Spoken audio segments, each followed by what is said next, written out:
ஏக இறைவனின் திருப்பெயரால் பகைமூட்டும் ஒன்றிய அரசு பற்றியெறியும் இந்திய தேசம் குறித்தான மாபெரும் கண்டன பொதுக்கூட்டத்தை ஏற்பாடு செய்திருக்கின்ற ஐக்கிய முஸ்லிம் முன்னேற்ற கழக தோழர்களே, இந்த அருமையான கண்டன கூட்டத்திற்கு தலைமையேற்று நடத்தி கொண்டிருக்கின்ற மதிப்புமிகு தோழர் அக்பர் அவர்களே, முன்னிலை வகித்து கொண்டிருக்கின்ற முஜ்பூர் ரஹ்மான் அவர்களே, தோழர் இக்பால் அவர்களே, தோழர் ஆர் கரீம் அவர்களே, தோழர் அப்துல் ரஷீத் அவர்களே, தோழர் முகமது யூசுப் அவர்களே, தோழர் ஆதம் பாஷா ஹஸ்னி அவர்களே, மாநில தலைவர் ஐக்கிய முஸ்லிம் முன்னேற்ற கழகத்தினுடைய தலைவர் ஹைதர் அலி அவர்களே, எனக்கு முன்னாலும் பின்னாலும் பேச இருக்கின்ற அனைத்து தோழர்களே,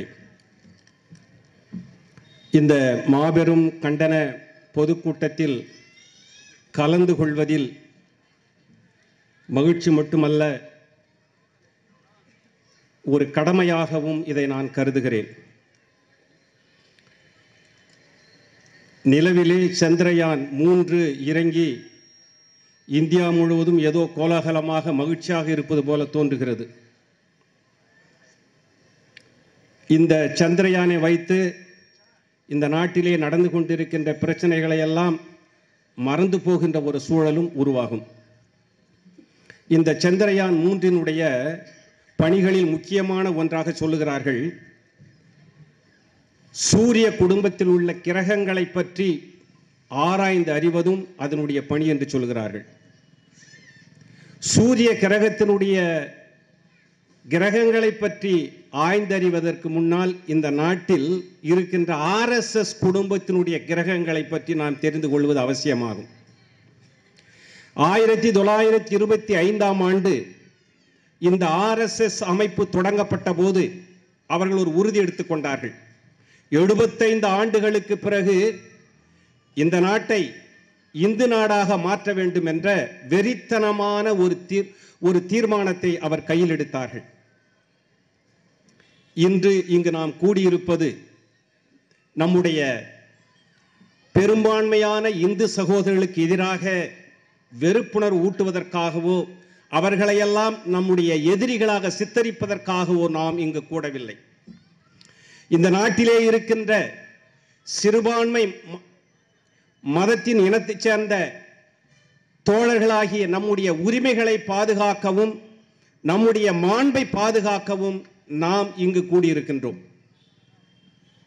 இந்த நாட்டிலே இருக்கின்ற இஸ்லாமிய சகோதரர்களும் கிறிஸ்தவ சகோதரர்களும் பௌத்த சகோதரர்களும் சமண சகோதரர்களும் இந்துக்களுக்கு எதிரிகள் அல்ல, அவர்களும் நமக்கு எதிரிகள் அல்ல. இன்னைக்கு நூற்றுக்கணக்கான யாத்திரிகர்கள் அமர்நாத் பனிலிங்கத்தை பார்க்க செல்கிறார்கள். இமயமலையில் இருக்கின்ற பனிலிங்கத்தை பார்க்க செல்கிறார்கள். முதலாக இந்த பனிலிங்கத்தை யார் கண்டுபிடித்தார்கள் என்றால், அந்த காஷ்மீரிலே மாலிக் என்ற நம்முடைய இஸ்லாமிய தோழர் ஒருவர் ஆடு மேய்த்து கொண்டிருக்கும் பொழுது முதலாக அந்த பனிலிங்கத்தை அவர் கண்டுபிடிக்கிறார். அந்த பனிலிங்கத்தை கண்டுபிடித்து பல நாட்களாக அதை கவனித்த பிறகு இது பனிலிங்கம் என்பதை இந்து சகோதரர்களுக்கு சொல்கின்றார். வழிபாட்டு தலமாகிய பனிலிங்கத்தை பாதுகாத்தது இந்த நாட்டிலே நம்முடைய இஸ்லாமிய சகோதரர்கள். சமீபத்தில் காஷ்மீரிலே பிரச்சனை, கலவரம் நடக்கிறது. 15 வயது இஸ்லாமிய ஒரு சிறுமியை கடத்தி சென்று கற்பழிக்கிறார்கள், பாலியல் பலாத்காரம் செய்கிறார்கள். தன்னுடைய மகள் காணவில்லை என்று சொல்லி அந்த பெண்ணுடைய அந்த சிறுமியினுடைய தந்தை தேடிக்கொண்டு வருகிறார். அப்பொழுது சிலர் சொல்லுகிறார்கள், உன்னுடைய மகள் அந்த இந்து கோவிலிலே இருக்கிறார் என்று சொல்லும் பொழுது அந்த இஸ்லாமிய சகோதரர் சொல்லுகிறார், என்னுடைய பெண்ணை கோவிலில் வைத்து கற்பழித்திருக்க மாட்டார்கள், ஏனென்றால் இந்து மதம் அப்படி போதிக்கவில்லையே, நிச்சயமாக என்னுடைய பெண் என்னுடைய மகள் அந்த ஆலயத்தில் இருப்பதற்கு எந்த வாய்ப்புமே இல்லை என்று சொல்லி மறுதளிக்கிறார். கடைசியாக ஒரு வாரமாக அந்த ஆலயத்தில் வைத்து கற்பழிக்கப்பட்டு சித்திரவதை செய்யப்பட்ட பெண்ணை அந்த ஆலயத்தில் இருந்து அவர் மீட்டுக் கொண்டு வருகிறார். இதுதான் இந்து மதத்தின் மீது நம்முடைய இஸ்லாமிய சகோதரர்கள் நாமெல்லாம் வைத்திருக்கின்ற ஒரு நம்பிக்கை, இந்த நம்பிக்கையை, இந்த மதிப்பை, இந்த மரியாதையை, இந்த சகோதர உணர்வை திட்டமிட்டு இந்த நாட்டிலே சீர்குலைத்து வந்து பகைமை உணர்வை மூட்டி வருகிறார்களே, அவர்களை தோலுரிப்பதற்காகவும் அவர்களை குறித்து நாம் விழிப்புணர்வு பெறுவதற்காகத்தான் இந்த பொதுக்கூட்டம் நடைபெற்றுக் கொண்டிருக்கிறது. இக்காலகட்டத்திலே மணிப்பூரில் நடக்கின்ற அந்த வன்முறை சம்பவத்தை மட்டுமே இங்கு நாம் பேசுவதற்கு வரவில்லை.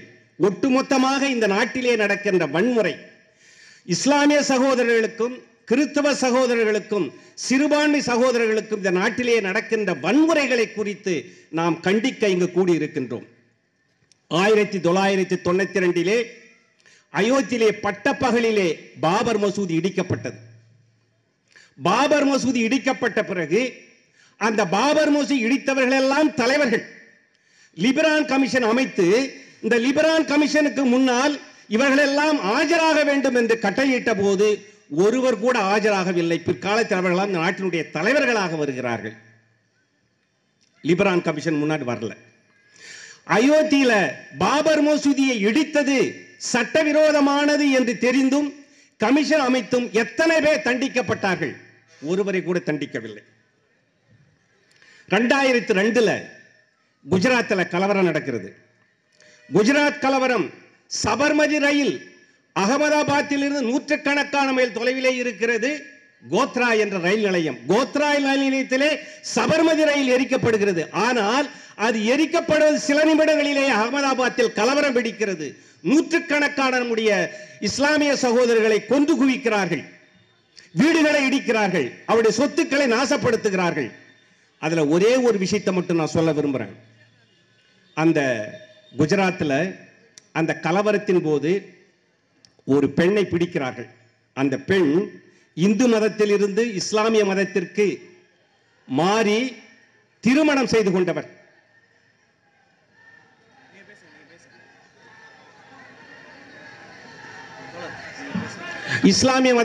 இஸ்லாமிய மதத்திற்கு மாறியவர்.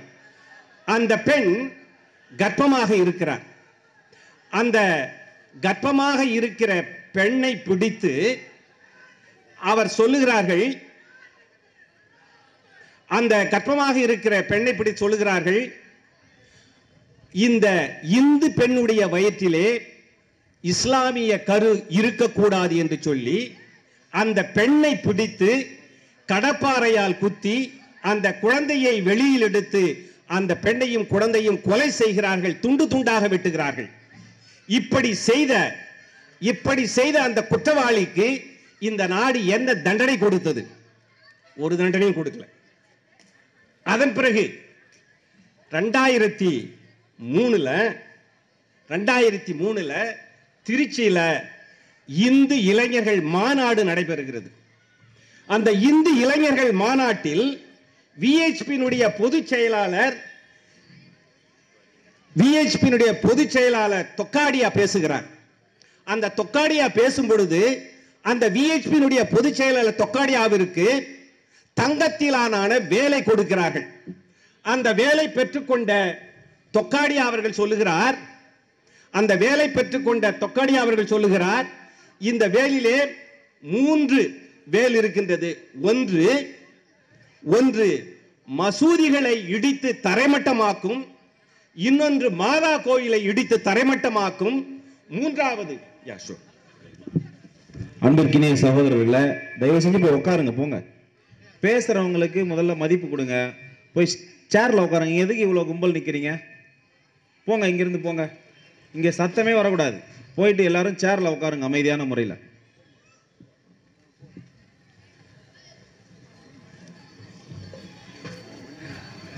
அந்த வேலில் இருக்கின்ற 3, ஒன்று மசூதியை இடித்து தரைமட்டமாக்க வேண்டும், இரண்டாவது மாதா கோவிலை இடித்து தரைமட்டமாக்க வேண்டும், மூன்றாவது இந்த நாட்டில் மதச்சார்பின்மையை பேசுகின்ற இந்துக்களுடைய குடலை குத்தி கிழிக்க வேண்டும் என்று தொக்காடியா திருச்சியில இளைஞர் மாநாட்டிலே பேசுகின்றார். தொக்காடியாவை என்ன செய்தார்கள்? தொக்காடியா ஒண்ணுமே செய்யல. இன்னைக்கு அவர் சொன்னதையெல்லாம் செய்ய வேண்டும் என்று கங்கணம் கட்டி கொண்டு அவர்கள் திரிகிறார்கள். 2005 வந்து யூபியில் வந்து RSS மாநாடு நடக்குது. அந்த RSS மாநாட்டில் ஒரு தீர்மானத்தை நிறைவேற்றுகிறார்கள். என்னவென்றால், தாஜ்மஹால் இருக்கின்ற இடம் என்பது சிவன் கோயில் இருந்த இடம். எனவே சிவன் படையை உருவாக்க வேண்டும். இதை குறித்து நாடெங்கும் விழிப்புணர்வு ஏற்படுத்த எல்லாருக்கும் உடுக்க கொடுக்கணும்னு பேசுறான். தீர்மானம் உடுக்க கொடுக்கணும்னு பேசுறான். அப்ப ஒவ்வொரு வழிபாட்டு தலத்தையும் ஒவ்வொரு சின்னத்தையும் இவர்கள் அழித்து கொண்டு வருகிறார்கள். இப்படி அழித்து கலவரத்தை ஏற்படுத்துகின்றது தான் இவர்களுடைய நோக்கமாக இருந்து கொண்டிருக்கின்றது. 2008 ஒரிசாவில் என்ன நடந்தது? 1989 ஆண்டு இந்த ஒரிசாவிற்கு லட்சுமானந்த சரஸ்வதி என்ற ஒரு சாமியார் வரார். அந்த லட்சுமானந்த சரஸ்வதி சாமியார் ஒரிசாவுக்கு வரும் பொழுது அவருடைய நோக்கம் நான் கேட்டீங்கன்னா, ஒரிசாவில் இருக்கிற கிறிஸ்தவர்களையும் இஸ்லாமிய சகோதரர்களையும் ஒரு கட்டுக்கோப்பிற்குள் கொண்டு வர வேண்டும், அடக்க வேண்டும் என்ற ஒரு நோக்கத்தோடு வருகிறார். இந்தியாவில் இந்துக்கள் அதிகமாக இருக்கின்ற மாநிலங்களில் 3வது இடத்தில் இருப்பது ஒரிசா. ஆனா அங்க திட்டமிட்டு என்ன செய்யறாங்கன்னு கேட்டீங்கன்னா, ஒரிசாவில் இஸ்லாமியர்களாலும் கிறிஸ்தவர்களாலும் இந்துக்களுக்கு பாதுகாப்பு இல்லை என்ற ஒரு பொய் பிரச்சாரத்தை தூக்கிவிட்டு அந்த சரசானந்த லட்சுமி சரசானந்த சுவாமி இறந்த பிறகு அங்க வந்து 4 லட்சம் பேர் RSS தொண்டர்கள் இருக்கிறாங்க. அந்த ஒரிசாவில் மட்டும் 4 லட்சம் தொண்டர்கள் இருக்கிறார்கள், RSS சேர்ந்தவர்கள். இந்த 4 லட்சம் தொண்டர்கள் இருக்கின்ற ஒரிசாவிலே இந்துக்களுக்கு பாதுகாப்பு இல்லை என்ற ஒரு புரளியை கிளப்பிவிட்டு அங்கு இஸ்லாமியர்களாலும் கிறிஸ்தவர்களாலும் இந்து மதத்திற்கு ஆபத்து என்ற ஒரு புரளியை கிளப்பிவிட்டு அங்கு வன்முறையை தூண்டி விடுகிறார்கள். தேவாலயங்களை இடிக்கிறார்கள், மசூதிகளை இடிக்கிறார்கள். இப்படி 2008 அங்க கலவரத்தை ஏற்படுத்தி அராஜகத்தை பண்றாங்க. யாரை தண்டித்தார்கள் அந்த நாட்டில்? ஒரிசாவில் ஒருத்தருமே சந்திக்கல. அதே ஒரிசாவில் 1999 வருஷம் ஸ்டெயின் கிரஹாம் ஒரு பாதிரியார் தொழில்நோயாளர்களுக்கு குஷ்டரோகிகளுக்கு அவர் பணி செய்து கொண்டிருந்தார். அவரும் அவருடைய 2 சகோதரர்களும் வேன்ல தூங்கிட்டு இருக்கும் பொழுது வேனோட கொளுத்துனாங்க. இந்த நாடு என்ன செஞ்சது? யாருக்கு என்ன தண்டனை கொடுத்தது? யாருக்கு எந்த தண்டனையுமே கொடுக்கல. ஆக அயோத்தி நிகழ்ச்சியாக இருந்தாலும் சரி, குஜராத் நிகழ்ச்சியாக இருந்தாலும் சரி, ஒரிசா நிகழ்ச்சியாக இருந்தாலும் சரி, எல்லா இடத்திலும் இந்த சிறுபான்மை மதத்திற்கு எதிராக கலவரங்களை தூண்டிவிட்டு அந்த கலவரக்காரர்கள் எத்தகைய தண்டனையும் பெறாமல் சென்று கொண்டிருக்கிறார்கள். இது ஒரு பக்கம் இருக்குது. இன்னைக்கு இந்த நாட்டில் வந்து இஸ்லாமிய இனத்தினுடைய சகோதரருடைய நிலையை கண்டறிவதற்காக சச்சார் கமிட்டி என்ற ஒரு கமிட்டியை நியமித்தார்கள். சச்சார் கமிட்டி. இந்த சச்சார் கமிட்டி வந்து ஒன்றிய அரசால் நியமிக்கப்பட்ட ஒரு கமிட்டி. இந்த ஒன்றிய அரசால் நியமிக்கப்பட்ட கமிட்டி இந்தியா முழுவதும் சென்று நம்முடைய இஸ்லாமிய மக்களுடைய பொருளாதார நிலையை, சமூக பொருளாதார நிலையை ஆய்ந்த அறிக்கையை கொடுத்தது. அந்த அறிக்கையின்படி அந்த அறிக்கை என்ன சொல்லுதுன்னு கேட்டீங்கன்னா, இன்னைக்கு இஸ்லாமிய சகோதரருடைய வறுமை அதிகரித்து கொண்டிருக்கிறது. வழக்கமாக வறுமை என்பது கிராமத்தில் தான் இருக்கும், நகரத்தில் வறுமை குறைந்திருக்கும். ஆனால் இஸ்லாமிய சகோதரர்களை பொறுத்த மட்டில் அவருடைய வறுமை நகரத்தில் அதிகமாக இருக்கிறது என்று அந்த கமிட்டி சொல்லுது. இன்னொன்று, இன்னைக்கு என்ன நடந்துட்டு கொண்டு இருக்குது? இன்னைக்கு நாடாளுமன்றத்திலும் சட்டமன்றத்திலும் திட்டமிட்டு இஸ்லாமிய சகோதரருடைய பிரதிநிதித்துவம் குறைத்து கொண்டு வருகிறார்கள். அவர்கள் நீங்கள் நம்மளாம் தேர்தலில் கூட நிற்க கூடாதுன்னு சொல்லிட்டு திட்டமிட்ட ஒரு சதி நடைபெற்றுக் கொண்டிருக்கிறது. ஆக நாடாளுமன்றத்திலும் சட்டமன்றத்திலும் நமக்கு பிரதிநிதித்துவம் கிடையாது, வழிபாட்டு தலத்தில் நமக்கு பாதுகாப்பு கிடையாது. மூன்றாவதாக இன்னைக்கு அரசு பணிகளில இன்னைக்கு IAS அதிகாரிகள், IPS அதிகாரிகள் இந்த இஸ்லாமிய சமூகத்திலிருந்து மிக மிக சொற்பமாக இருக்கிறார்கள். ஆக அரசு பணிகளில் கூட திட்டமிட்டு நாம் ஒதுக்கப்பட்டு வருகிறோம். ஆக ரங்கநாத் மிஸ்ரா கமிஷன், அதற்கு பிறகு சச்சார் கமிட்டிக்கு பிறகு ரங்கநாத் கமிஷன் என்ற ஒரு கமிஷனையும் போட்டார்கள். அந்த ரங்கநாத் கமிஷன் அறிக்கையும் இதையே சொல்லுகிறது. ஆக இன்னைக்கு ஒவ்வொரு ஆண்டும் நம்முடைய பொருளாதார நிலையும் நம்முடைய அரசியல் பிரதிநிதித்துவத்தையும் திட்டமிட்டு ஒன்றிய அரசும் இந்த மதவாதிகளும் இந்துத்துவவாதிகள் இன்று திட்டமிட்டு நம்மை அழித்துக் கொண்டு வருகிறார்கள். இந்த பாதிப்பை குறித்து நாம் விழிப்பு பெறுவது, ஒன்றிணைவது என்பது மிக மிக அவசியமான ஒன்று. பொது சிவில் சட்டத்தை பற்றி பேசுறாங்க.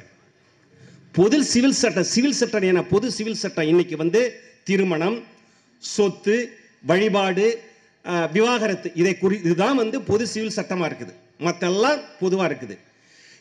இந்த சிவில் சட்டங்கள் எல்லாம், இவர்கள் சொல்லுகின்ற சிவில் சட்டங்கள் எல்லாம் இந்த நாட்டிலே மதத்தின் அடிப்படையில் உருவாக்கப்பட்டவை.